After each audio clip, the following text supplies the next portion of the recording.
Screen is visible to all. Yes, sir. Okay. Voice is audible. Yes, sir. Okay, okay. So today's online preparation of CGUET class, the chapter is Through the Eyes of the Travelers.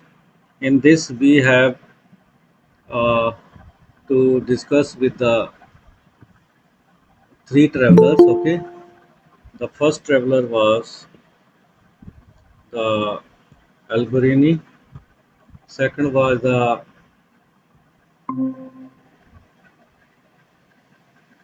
Ibn Battuta, and the third was the Bernier. Okay, so today we will discuss with the three different travelers who travels India. Okay, and what are their texts. Okay, and what they have mentioned in these texts. So let's start with the first. In this chapter, we shall see how our knowledge of the past can be enriched through a consideration of description of social life provided by travelers who visited the subcontinent, focusing on the accounts of the three men. That is, first जो यात्री है Alberini, who came from Uzbekistan in 11th century, Ibn Battuta, who came from Morocco in northwestern Africa in the 14th century. And the third traveler was Francis Bernier, the Frenchman who came in India in 17th century. My voice is audible. Yes, sir. Screen is visible. Yes, sir. Okay. The first traveler is Al-Burini, and his work was Kitabul Hind, from Khwarizm to the Punjab.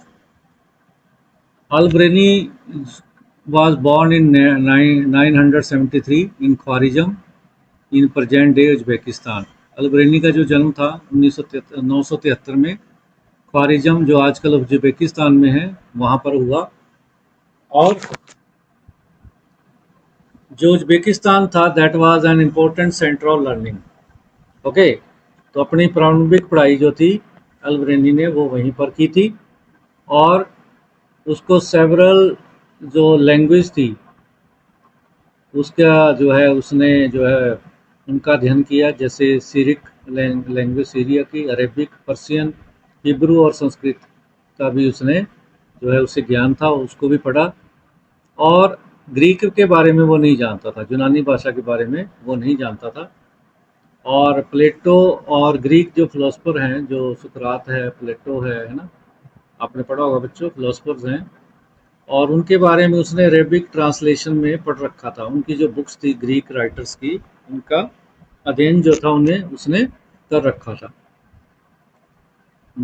1017 में जब सुल्तान महमूद ख्वारिज़म को ऊपर चढ़ाई करता है, ठीक है ना, जीतता है, ही टुक सेवरल स्कॉलर्स, उसने अपने साथ बहुत सारे जो विद्वान थे, कवि थे, उनको अपनी कैपिटल जो है गजनी में जो है लेके आया, और उनमें से अल-बरेनी भी एक था। और अल-बरेनी जो था गजनी में एक होस्टेज बन के रहा, किसके नियंत्रण में? सुल्तान महमूद के नियंत्रण में। और वहीं पर उसने अपना लाइफ जो है वो गुजारी, और वहीं पर ही उसकी जो है डेथ हुई 70 साल की उम्र में। हम बात करें अल-बरेनी की। अल-बरेनी जो था एक महान स्कॉलर था, विद्वान था, और सुल्तान महमूद के गजनी जो था उसके साथ जो है इंडिया में वो आया था। और यहाँ पर आके उसने भारत के धर्म, कल्चर के बारे में, यहाँ की संस्कृति के बारे में जो है वो अध्ययन किया। उसने एक अपनी बुक लिखी जिसका नाम था किताबुल हिंद, और ये स्पेशली जो थी वो इंडिया के ऊपर थी। और इसमें उसने यहाँ के जो साउथ एशिया और यहाँ के जो लोग हैं उनके बारे में लिखा है, और इसे इंसाइक्लोपीडिया भी बोला जाता है। अल-बरेनी जो था संस्कृत पढ़ी उसने, उसने कई बुक्स जो थी वो उसमें उनको अध्ययन किया, उनको लर्न किया, और ब्राह्मण स्कॉलर्स के साथ जो है उन्होंने जो है उनके साथ संबंध बनाया, और उनके साथ जो है जो है वेदों का अध्ययन, और ये जो संस्कृत में, क्योंकि प्राचीन हमारे ग्रंथ जो हैं संस्कृत में लिखे गए हैं, और इसलिए उसने कहा था कि ये जो ब्राह्मण स्कॉलर्स हैं, ये इनको रिस्पेक्ट देते हुए उसने कहा था कि ये विद्यासागर हैं। विद्यासागर का मतलब सी ऑफ नॉलेज है यहाँ पर।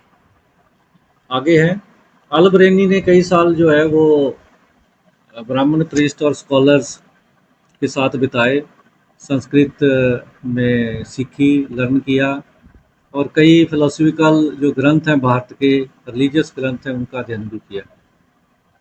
और पंजाब में जब उसने, पंजाब के रास्ते से वो नॉर्दर्न इंडिया में आए थे, क्योंकि महमूद गजनी पंजाब के रास्ते ही आया था भारत को जीतने के लिए। और अल बरेनी ने कई सेवरल लैंग्वेज में जो है उनको कंपेयर किया, उसमें ट्रांसलेट जो थी उनमें किया कई ग्रंथों को। और उसने ही translated several Sanskrit works including Patanjali work on grammar. Patanjali जो है, पतंजलि का जो वर्क है वो ग्रामर का जो है उसको अरेबिक भाषा में जो है वो उसने उसका जो है वो ट्रांसलेट किया। और अपने ब्राह्मण दोस्तों के साथ उसने बहुत सारे जो ग्रीक मैथमेटिशियन हैं, ठीक है ना, और उनका जो है वो भी जो है ट्रांसलेट किया संस्कृत में। What was the name given to Al Biruni by ब्राह्मण स्कॉलर्स? ब्राह्मण स्कॉलर ने उन्हें क्या नाम दिया है? द किताबुल हिंद। किताबुल हिंद क्या है?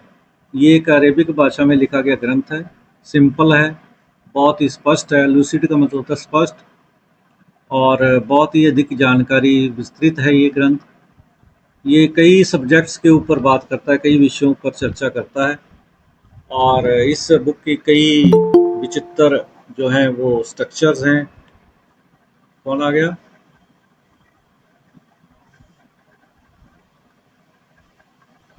अच्छा, कोई नहीं है। तो कई चीज़ों की जानकारी ये जो है ये ग्रंथ देता है। और ये बुक जो है वो क्वेश्चन से शुरू होती है। अगर इसको आप पढ़ोगे तो इसमें क्वेश्चन दिया होगा, और उसको क्वेश्चन को आगे जो है एक्सप्लेन किया है। और संस्कृत ट्रेडिशंस के ऊपर ये जो है भारत में जितने भी ग्रंथ हैं उनको देखकर जो है ये बुक की रचना की गई है। और इसमें अदर कल्चर को कंपैरिजन किया गया है। और ये संस्कृत को ट्रांसलेट करके पाली को, प्राकृत भाषाओं को अरबिक भाषा में जो है ट्रांसलेट किया गया है। जो भी यहाँ जो उसे ग्रंथ मिले उनको जो है उसने ट्रांसलेट किया। बच्चों आवाज आ रही सबको? हेलो? हेलो? Yes sir. हाँ, स्क्रीन दिखाई दे रही है? Yes sir. हाँ। He was critical about the way text was written and wanted to approve them. उसने जो है अपने द्वारा लिखे गए जो ग्रंथ है उसको क्रिटिकल भी समझा, कि कोई भी जो है उसको जो है क्रिटिसाइज कर सकता है और उसे अप्रूव कर सकता है। और ये जो टेक्स्ट है, जो ये ग्रंथ लिखा गया है, 80 चैप्टर हैं इसके, और हर कई सब्जेक्ट्स के ऊपर ये बुक जानकारी देती है, जैसे कि धर्म के बारे में, फिलॉसफी, दर्शन के बारे में, त्योहारों के बारे में, ज्योमेट्री के बारे में, एस्ट्रोनॉमी, ठीक है, खगोल विज्ञान के बारे में, ठीक है, मैनर्स के बारे में, कस्टम के बारे में, सोशल लाइफ के बारे में, और वेट्स और मेजर के बारे में, और सिक्कों के बारे में, यहाँ की जो लॉ है, मेट्रोलॉजी है, उनके बारे में भी ये जानकारी देती है ये बुक जो है। और ये बुक जो है वो एक विस्तृत बुक है, ठीक है ना। विस्तृत मीन्स बहुत सारी जानकारियां देती है। अल्केमी होता है रस विद्या, ठीक है ना, रस विद्या के बारे में भी जानकारी देती है। किताबुल हिंद जो है ट्रांसलेट की, इंग्लिश में ट्रांसलेट इसको किया था ईसी सचाऊ ने, और ये अरेबिक भाषा में लिखा गया ग्रंथ है। और सब कॉन्टिनेंट्स के लोगों के बारे में, ये जो इंडिया के कॉन्टिनेंट्स है, सब कॉन्टिनेंट्स जो है उसके बारे में जानकारी देती है। और ये एस्ट्रोनॉमी के बारे में, मेडिसिन के बारे में भी जानकारी देती है, ठीक है ना।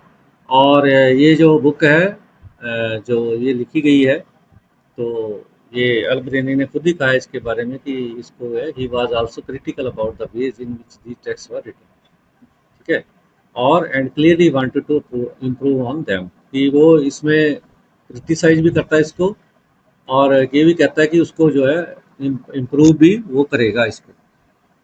उसने अब एल्बरेनी ने क्या क्या बैरियर्स यहाँ पर देखे हैं अंडरस्टैंड करने के लिए, क्या क्या उसको बैरियर्स आए, टेक्स्ट लिखते समय क्या क्या उसको चुनौतियों का सामना करना पड़ा, रुकावटें आई। बहुत सारे बैरियर्स के बारे में वो लिखता है कि एक लैंग्वेज बहुत बड़ा बैरियर था। भारत की जो लैंग्वेज थी, जितने भी ग्रंथ हमें मिले वो संस्कृत भाषा में मिले, और अरेबिक और पर्शियन भाषाओं से संस्कृत भाषा बिल्कुल ही अलग है। इसको अंडरस्टैंड करना बहुत ही मुश्किल था, और इसको ट्रांसलेट करना दूसरी भाषा में भी बहुत मुश्किल था। ठीक है, और सेकंड बैरियर उसने यहाँ आइडेंटिफाई किया है रिलीजियस बिलीव्स एंड प्रैक्टिसेस के ऊपर। ठीक है ना, कि किस प्रकार से भारत में धार्मिक जो है विश्वास और प्रैक्टिसेस जो है वो लागू हैं।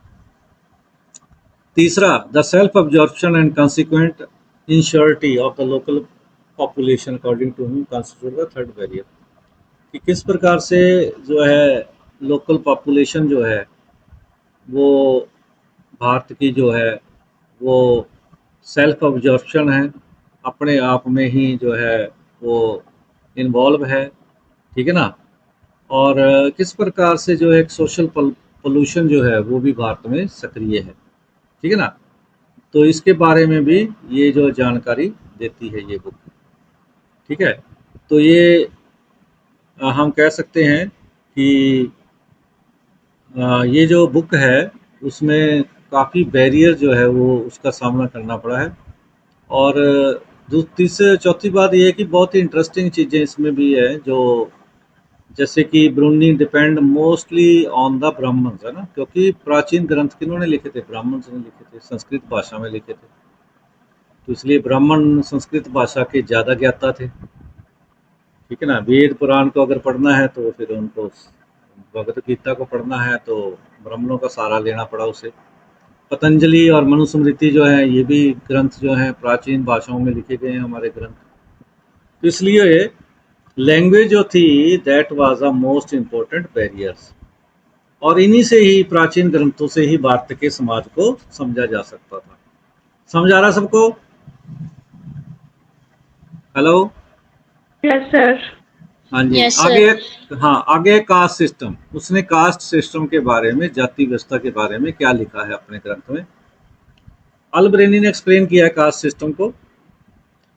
उसने कहा कि एंशियंट पर्शिया के समान भारत 4 सोशल कैटेगरी थी, जैसे पर्शिया में, ईरान में, और एक नाइट्स थे, प्रिंसेस थे, मॉन्क्स थे। ठीक है ना, पादरी जो होते हैं, मॉन्क जो भिक्षु होते हैं, फायर प्रीस्ट होते हैं।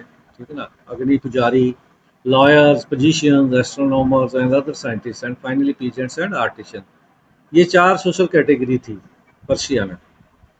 और सोशल डिवीजन, और वो कहता है कि attempt to suggest that social division were not unique to India, social division Bharat के लिए एक जैसी नहीं थी। और उसी समय उसने पॉइंट आउट किया कि इस्लाम में all man were considered equal, जैसे इस्लाम में सब लोग एक समान हैं, लेकिन भारत में ऐसा नहीं है, भारत में सोशल डिवीजन है। क्या देखा उसने? उसने देखा कि उसने एक्सेप्ट किया कि जो ब्राह्मणिकल डिस्क्रिप्शंस है कास्ट सिस्टम का, वो disapproved of the notion of pollution है। ठीक है ना, कि सामाजिक पोल्यूशन है, उसने इसको सामाजिक पोल्यूशन का नाम दिया है। सामाजिक पोल्यूशन का मतलब है सामाजिक प्रदूषण है। ये भारत के जो लोगों के बीच में जो ये विभाजन है कास्ट सिस्टम का, बहुत ही विचित्र है ये। ठीक है ना, और ये ब्राह्मणिकल डिस्क्रिप्शन द्वारा बनाया गया, ब्राह्मणों द्वारा, ब्राह्मणीय विचारधारा के ऊपर बनाया गया है, ये उसका ये मानना था। और उसका ये भी मानना था कि ये जो सारी चीज़ें हैं ये इम्प्योरिटी है, और ओरिजिनल कंडीशन ऑफ प्योरिटी है, इन regarding its original condition of purity. Purity, purity का होता है, प्योरिटी मतलब होता है स्पष्ट, है ना, और इम्प्योर का मतलब होता है जिसमें कुछ मिलावट हो। तो इसलिए भारत का जो ये समाज है ये इम्प्योर है, प्योर नहीं है।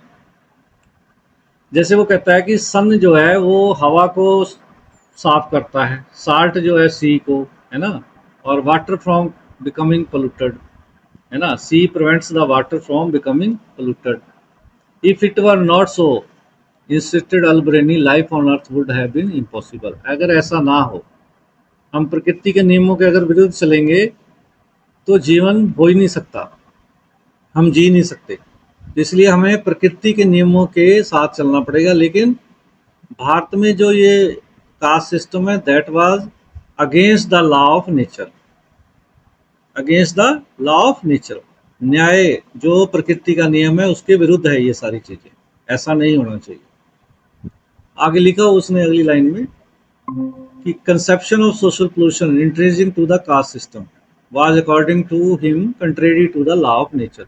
ये जो सोशल पोल्यूशन है भारत में, ये कास्ट सिस्टम इंट्रेंसिक है, उसके अंदर घुसा हुआ है कास्ट सिस्टम, और इसलिए ये हमारे जो प्रकृति का नियम है उसके बिल्कुल ही अगेंस्ट है। ये जो प्रदूषण है, ये सामाजिक प्रदूषण, सामाजिक प्रदूषण उसने किसको कहा है? कास्ट सिस्टम को कहा। अल्बरेनी कास्ट सिस्टम के बारे में बड़ा बहुत ही डीपली जो है वो इन्फ्लुएंस हुआ, और उसने संस्कृत के टेक्स्ट जो है वो पढ़े, और ब्राह्मणों द्वारा जो ब्राह्मणिकल जो डिस्क्रिप्शन है उसका अध्ययन किया। और उसने कहा कि जो रियल लाइफ है भारत में वो बड़ी ही रिजिड है, और कई द कैटेगरी डिफाइंड एज अंतंजय। अंतंजय क्या है? Born outside the system, were often expected to provide inexpensive labour to both peasants and जमींदार।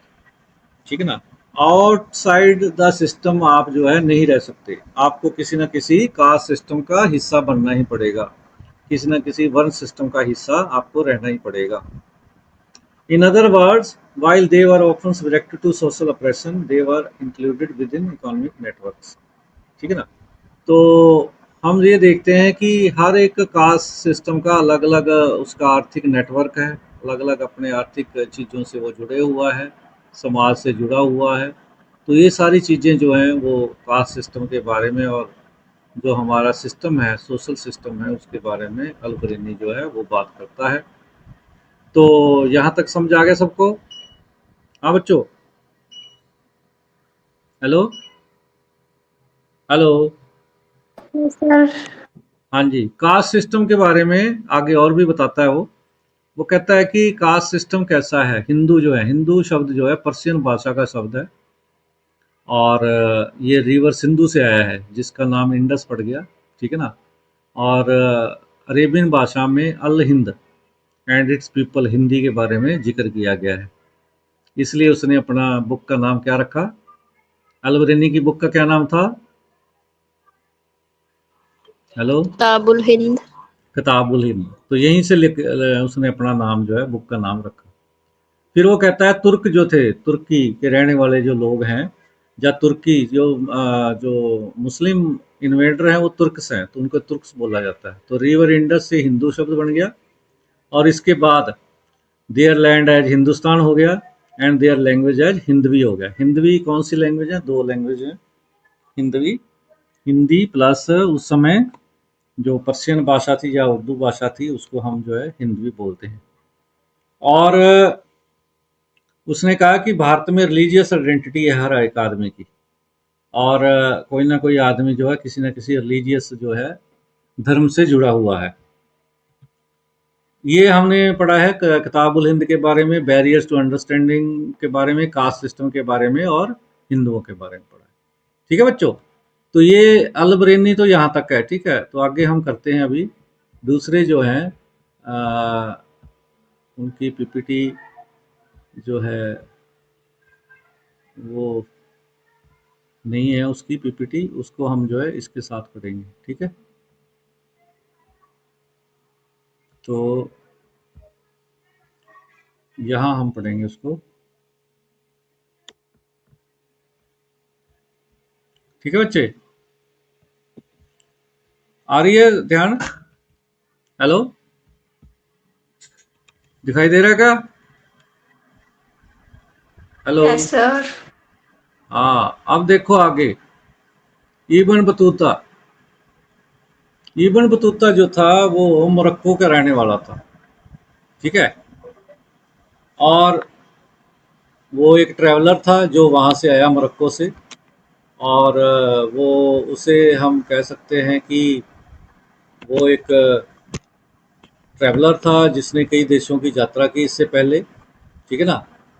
और spent several years travelling through North Africa, West Asia, कई पार्ट सेंट्रल एशिया के घूमता हुआ रशिया जा जाकर वो इंडियन सब कॉन्टिनेंट में चाइना की यात्रा की, ठीक है ना।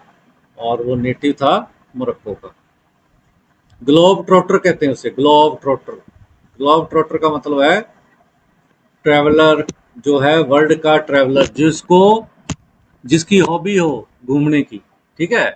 तो ग्लोब का मतलब पूरी दुनिया को, ट्रॉटर मीन्स घूमने वाला, ठीक है, एक्सप्लोर करने वाला आदमी।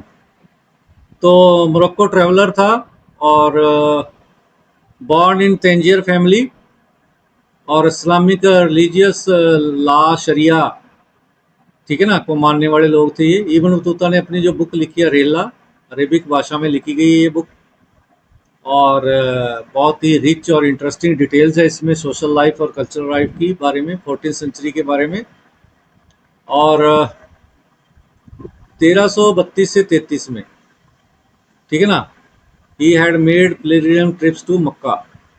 मक्का की यात्रा पर जो है वो एक यात्री बनकर, रिलीजियस पिलग्रिम बन के गया। And had already travelled Syria, Iraq, Persia, Yemen, Oman, ठीक है ना, ईस्ट एशिया होता हुआ इब्न बतूता जो है सिंध पहुंचा 1333 में, 1333 में। सेंट्रल एशिया को ट्रेवल करता हुआ मोहम्मद बिन तुगलक के शासनकाल में, जो दिल्ली का सुल्तान था उस समय। और मोहम्मद बिन तुगलक जो था उसने उसे दिल्ली का क्या बनाया, काजी बनाया, जज जिसे बोलते हैं। 1342 में चाइना में गया वो सुल्तान का जो है इन्वॉय बन के, इन्वॉय का मतलब दूत बन के, ठीक है ना, मंगोल रूलर। और फिर उसके बाद वो मालाबार तट पर गया सेंट्रल इंडिया में। मालाबार से वो मालदीव गया, वहाँ पर वो 18 मंथ्स रहा एज ए काजी के रोल पर। और उसके बाद वो श्रीलंका और मालदीव की यात्रा पर गया। चाइना के मिशन पर गया वो, बंगाल और असम भी गया वो, सुमात्रा गया, ठीक है ना। कई जगह उसने यात्राएं की भारत में और भारत से बाहर सब कॉन्टिनेंट्स में कई तरह की यात्राएं की। और उसने अपने ऑब्जर्वेशन जो है, जो उसने देखा, ठीक है, नए कल्चर के बारे में, लोगों के बारे में, यहाँ की बिलीव्स के बारे में, वैल्यूज के बारे में उनको लिखा अपने ग्रंथ रिहला में।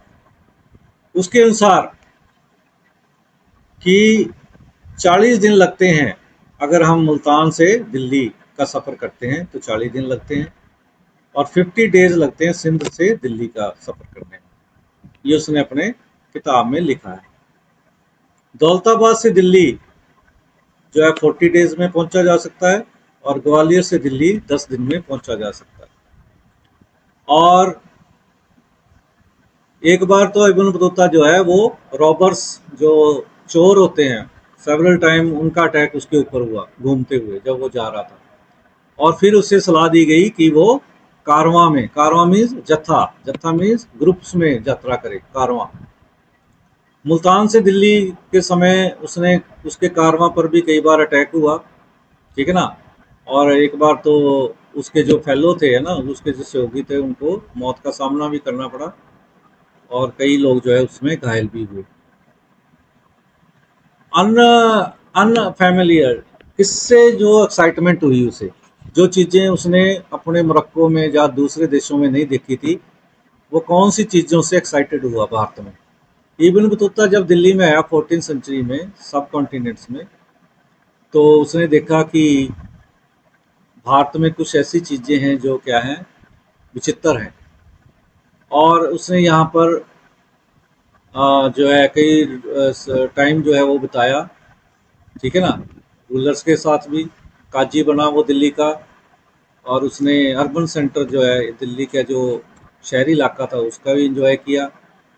और यहाँ की अनफेमिलियर चीज़ों के बारे में भी उसने सुना। कौन सी अनफेमिलियर चीज़ थी, जैसे कोकोनट और द पान। Ibn Battuta's strategies of remittances are evident in the ways in which he describes the coconut and the palm, these two kinds of plants that were unfamiliar to his audience. ये चीज़ें जो थी, पान और नारियल, उसके लिए बहुत ही अनफेमिलियर थी। और उसने जो कोकोनट है उसने कंपेयर किया है पाम के साथ और डेट्स के साथ, जो डेट्स होती हैं उनके साथ, और नट्स एज इट्स फ्रूट्स, ठीक है ना। Produce dates and the bears the nuts as its fruits. He describe the paan as a tree. Paan को उसने डिस्क्राइब किया कि एक पेड़ है और इससे जो है manner as the grape vine, cultivated होती है ये और same manner as the grape vine की तरह ही ये दिखाई देता है। इंडियन सिटी के बारे में वो क्या कहता है? वो कहता है कि भारत के जो शहर हैं वो बड़े एक्साइटेड शहर हैं, बहुत रिसोर्सफुल हैं, स्किल्स लोग यहाँ पर रहते हैं और बहुत ही क्या है, जो शहर हैं वो बड़े ही पोल्यूटेड हैं और पॉपुलेटेड हैं, ठीक है ना। और क्राउड स्ट्रीट्स हैं यहाँ पर, वैरायटी ऑफ गुड्स यहाँ मिलती हैं, वस्तुएं मिलती हैं। दिल्ली एक बहुत बड़ा शहर है, पॉपुलेशन बहुत है, लार्जेस्ट इन इंडिया का शहर है ये। दौलताबाद जो था वो दिल्ली के इक्विवेलेंट शहर था उस समय। अलग अलग बाजार हैं यहाँ पर और अलग अलग जो है व्यापार होता है यहाँ पर, कल्चरल एक्टिविटीज होती हैं, ठीक है ना। कि बहुत सारे बाज़ारों के बीच में मॉस्क है, टेंपल है, ठीक है ना। डांसर्स के लिए अलग जो है जगह बनी हुई है, म्यूजिशियन के लिए अलग बनी हुई है, ठीक है ना।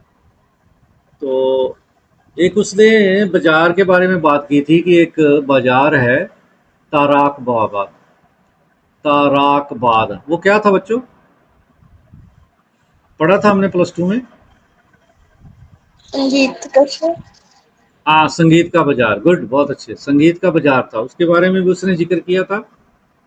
अब उस वो बताता है कि कम्युनिकेशन का एक बहुत ही विचित्र जो है यहाँ पर सिस्टम था, संचार व्यवस्था, ठीक है ना।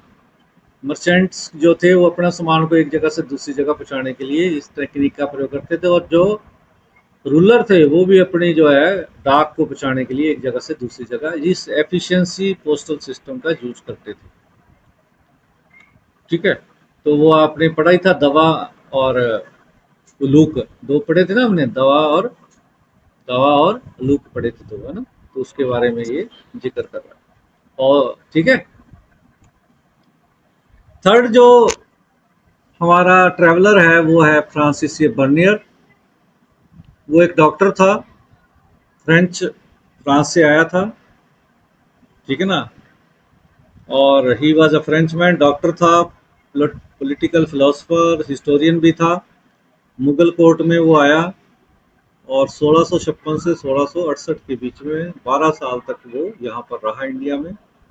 और मुगल दरबार के बिल्कुल नज़दीक था वो, क्योंकि वो फिजिशियन था, ठीक है ना, डॉक्टर था। इसका उस समय का जो राजा था दारा शिकोह का, जो एल्डेस्ट सन था शाहजहाँ का बड़ा पुत्र दारा शिकोह, उसके कोर्ट में वो जो था फिजिशियन का काम करता। उसने ईस्ट और वेस्ट को कंपेयर किया है, ठीक है बच्चों। और वह travel to several parts of the country. उसने भारत के कई हिस्सों की यात्राएं की, अपने लेख लिखे, अपना ग्रंथ लिखा। क्या नाम था उसके ग्रंथ का? Travels of Mughal empire. हाँ, the travels in the Mughal empire, the travels in the Mughal empire, ठीक है। और उसने अपने ये जो लेख था, जो ये ग्रंथ था, किसको डेडिकेट किया, सौंप दिया? उस समय का जो राजा था, फ्रांस का राजा लुई 14 को। लुई 14 को उसने अपना ये जो ग्रंथ था वो समर्पित किया। अब जो बर्नियर है वो लैंड ओनरशिप के बारे में क्या कहता है कि भूमि का स्वामी कौन है? लैंड ओनर, लैंड ओनर कौन है? लैंड ओनर, हाँ जी, raja. Yes yes, raja. Bernier's travel in the Mughal Empire is marked by detailed observations, critical insight and reflections. Travel in the Mughal Empire जो है वो एक ऑब्जर्वेशन है उसके द्वारा, क्रिटिकल इंसाइट्स है, क्रिटिकल विश्लेषणात्मक अध्ययन है उसका, रिफ्लेक्शंस है, दृष्टि है उस समय के समाज की, उस समय के जो उसने देखा भारत में उसके बारे में।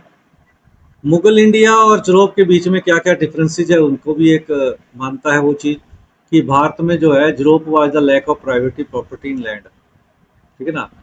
कि मुगल इंडिया एंड यूरोप दोनों में क्या है, प्राइवेट प्रॉपर्टी की क्या है, कमी है। और भूमि का स्वामी कौन है? राजा है। बिल्कुल सही बात है आपकी। और प्राइवेट प्रॉपर्टी जो है वो किसके पास है? राजा के पास है ना? ठीक है। Next is the umpire on all the land.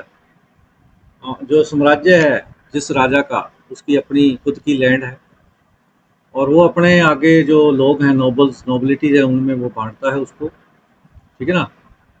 और उसी से जो है इकॉनमी और सोसाइटी चलती है यहाँ पर भारत में। उसने ये महसूस किया कि ये जो है मोर कम्प्लेक्स सोशल रियलिटी है। ठीक है, कि जो स्टेट है, जो राज्य है, वो किसी भी या किसान या जो भी दस्तकार हैं उनको कोई भी इंसेंटिव नहीं देता है। ठीक है ना? कि कोई भी आर्टिशंस है, अगर वो अपना काम को और बढ़ाना चाहता है तो उसको कोई इंसेंटिव या उसकी क्वालिटी को बढ़ाने के लिए कोई भी इस प्रकार का प्रोत्साहन नहीं दिया जाता। The profit was appropriated by the state. जो भी प्रॉफिट होता है उसमें स्टेट का ही हक होता है बस। ठीक है ना? उसने आगे ये कहा कि a vast quantity of the world precious metal flowed into India.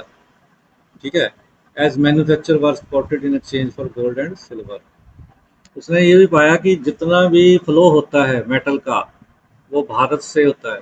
Precious metal जितने भी है, क्योंकि भारत से मैन्युफैक्चर होकर एक्सपोर्ट होती है चीज़ें, दूसरे देशों में जाती हैं। यहाँ के आर्टिशन के द्वारा बनाई गई चीज़ें जो है गोल्ड और सिल्वर के रूप में भारत में आ रही हैं। गोल्ड और सिल्वर भारत में आ रहा है, आता है क्योंकि यहाँ से जो मैन्युफैक्चरिंग होकर दूसरे देशों में जाती हैं।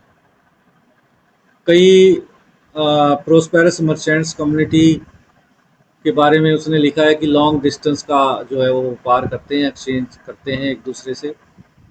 और मर्चेंट्स जो व्यापारी हैं उनकी एक बहुत स्ट्रॉन्ग कम्युनिटी है। ठीक है ना? और कई वो चीज़ों के साथ जुड़े हुए हैं, अपने ऑर्गेनाइजेशन के साथ वो जुड़े हुए हैं। दूसरा वो बताता है कि शहरों में मर्चेंट्स के अलावा और भी बड़े प्रोफेशनल क्लास रहती हैं, प्रोफेशनल लोग रहते हैं, जैसे हकीम हैं, वैद्य हैं, डॉक्टर हैं, टीचर्स हैं जिन्हें पंडित और मुल्ला भी कहते हैं, लॉयर्स हैं, वकील्स हैं, पेंटर्स हैं, आर्किटेक्ट्स हैं, म्यूजिशियन, कैलीग्राफर। कैलीग्राफर होता है जो लिखने वाला, सुंदर लिखाई वाला। सम डिपेंडेड ऑन इंपीरियल पैट्रोनेज। ये जो लोग थे, कुछ लोग जो थे वो राजशाही पर आधारित थे, संरक्षित थे। राजा उन्हें संरक्षित करता था, उन्हें पैट्रोनाइज करता था। Many made their living by serving their patron and some served ordinary people. कुछ जो थे वो राजा को जो चीज़ें जो है उसके लिए आरक्षित थे, कुछ लोगों के लिए जो है वो चीज़ें बढ़ाते थे और उसी से ही अपना गुजारा चलाते थे। बर्नियर जो है वो वुमेन स्लेव्स के बारे में और सती और लेबरर के बारे में क्या कहता है अपने टेक्स्ट में? वो कहता है कि man who sometime took socially inequality for granted as a natural state of affairs. Bharat में सोशल इनइक्विटीज हैं, असामाजिक समानताएं, असमानताएं भारत में उसने देखी हैं। किस किस के बीच में? विमेन स्लेव्स हैं बात, सती प्रथा है, लेबरर्स हैं, उनके बीच में क्या देखा उसने? स्लेव्स, दास जो हैं, दास जो हैं उन्हें डोमेस्टिक लेबर के लिए यूज किया जाता है, डोमेस्टिक घरेलू लेबर के रूप में। इब्न बतूता ने भी ये मानना था कि वीमन एंड मैन, ठीक है ना, जो था वो पारिवारिक जैसे डोमेस्टिक लेबर के रूप में प्रयोग किए जाते थे। जैसे पुरुष जो होते थे, दास पुरुष, वो डोला उठाने के लिए, शादी का डोला, डोली उठाने के लिए उनका जो है यूज किया जाता था उन्हें। और महिलाएं जो थी वो घर का घरेलू काम करने के लिए, दास जो थी महिलाएं, उनको जो है घर में रहने के लिए और घर के काम करने के लिए राज दरबार में की जो रानियां थी उनके साथ जो है उन्हें रखा जाता था। Price of slaves, particularly female slave required for domestic labour.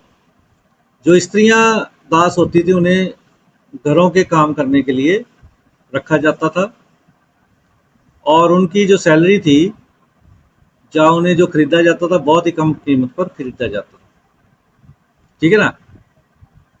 और जो परिवार के पास ज्यादा पैसा होता था ये वो एक या दो से ज्यादा भी दास रख सकते थे। पैसे के हिसाब से जो है दासों का जो है खरीद फरोख्त होती थी। लेकिन उसी समकालीन यूरोप में travellers and writers often highlighted the treatment of women as a crucial marker of difference between western and eastern society. लेकिन यूरोप के कंपैरिजन में इंडिया ये चीज़ें नहीं थी, और इसीलिए वो तुलना करता है कंटेम्प्रेरी और कंपेयर भी करता है वो भारत और यूरोप के समाज को। Bernier chose the practice of sati, sati प्रथा के बारे में वो अपने डिस्क्रिप्शन में लिखता है। वो नोट करता है कि some women seem to embrace death cheerfully, others were forced to die। कि भारत में एक ऐसी सती प्रथा है जो पति के मृत्यु के बाद जबरदस्ती पत्नी को आग में फेंका जाता था, ठीक है। और या तो वो हंसकर मौत को गले लगा लेती थी, या वो फोर्सफुली उसे जो है वो मृत्यु दंड दिया जाता था। तो ये एक सोशल ईवल था भारत में, जिसका वर्णन जो है वो बर्नियर अपने अकाउंट में करता है। It seems unlikely that women were confined to the private space of their homes because their labor was crucial in both agriculture and non-agricultural production। कहता है कि विमेन की स्थिति बड़ी ही विचित्र थी, क्योंकि उन्हें घर के घरेलू कामों में भी और नॉन एग्रीकल्चर प्रोडक्शन और एग्रीकल्चर प्रोडक्शन में भी उनकी महत्वपूर्ण भूमिका थी। एग्रीकल्चर प्रोडक्शन में भी वो सहायता करती थी, बिजाई निराई, ठीक है ना। इसके बारे में जो है उनका वर्णन किया गया कि उनका काम जो था वो एग्रीकल्चर में भी था और नॉन एग्रीकल्चर प्रोडक्शन में भी होता था, ठीक है बच्चों। तो ये तीन जो है हमारे ट्रैवलर्स हैं, ठीक है। इनके बारे में हमने पढ़ा अभी, ठीक है। और ये छोटा सा चैप्टर है, ठीक है। पहले हमने पढ़ा किसके बारे में, अलबरेनी के बारे में, ठीक है। किताबुल हिंद, तहकीक हिंद भी कहते हैं, ठीक है। फिर हमने पढ़ा Rihla, that was written by Ibn Battuta, है ना। Ibn Battuta came from Morocco, he wrote this text in Arabic, ठीक है ना। और उसके बाद हमने उसके कामों के बारे में पढ़ा, ठीक है ना। और इब्न बतूता के द्वारा जो पोस्टल सिस्टम है उसके बारे में पढ़ा कि कैसे जो है दावा और उलूक जो थे दो प्रकार के सिस्टम थे। और फिर हमने पढ़ा कि बर्नियर ने travels in the Mughal Empire लिखा, जिसमें उसने, हाँ एक चीज़ है कि उसने Bernier called Mughal cities as camp city, camp town, ठीक है। कैंप टाउन हमने पढ़ा था इसमें, ठीक है।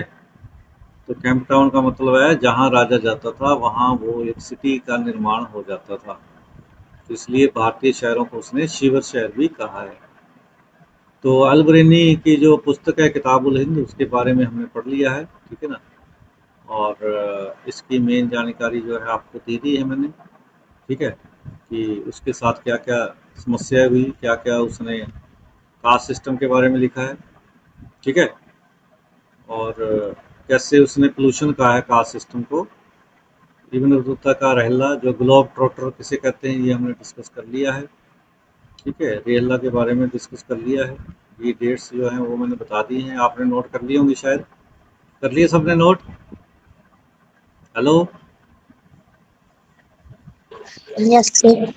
हाँ, तो आपको वो याद आ गया होगा सारा जो क्लास में हम करते हैं, है ना, ठीक है ना।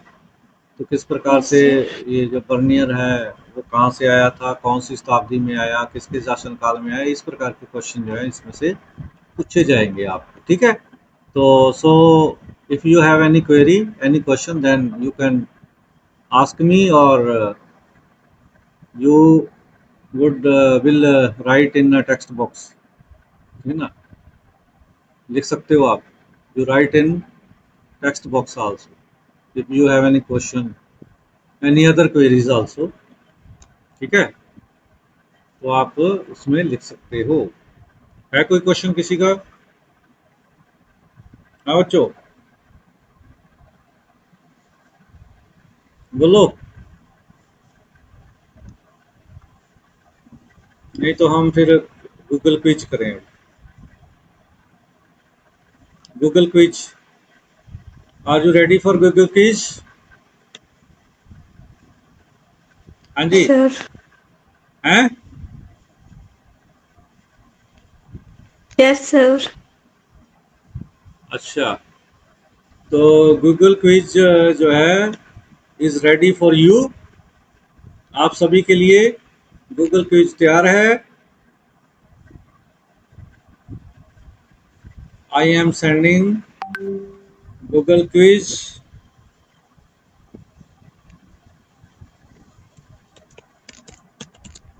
For your improvement, for your feedback, for your,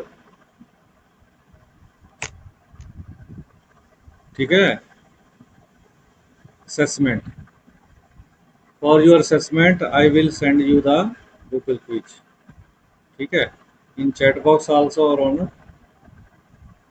WhatsApp group, ठीक है ना। Open your Google quiz now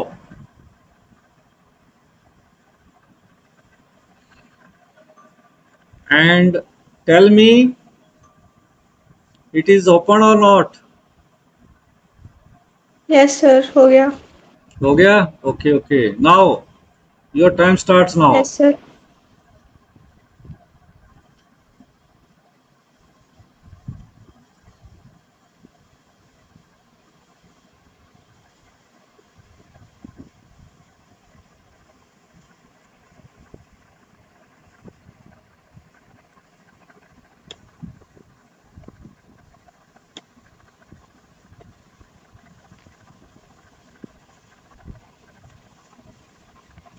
ठीक है,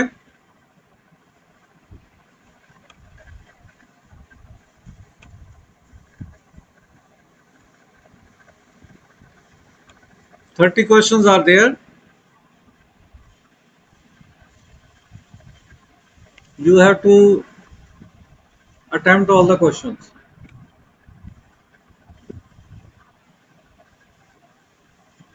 ठीक है।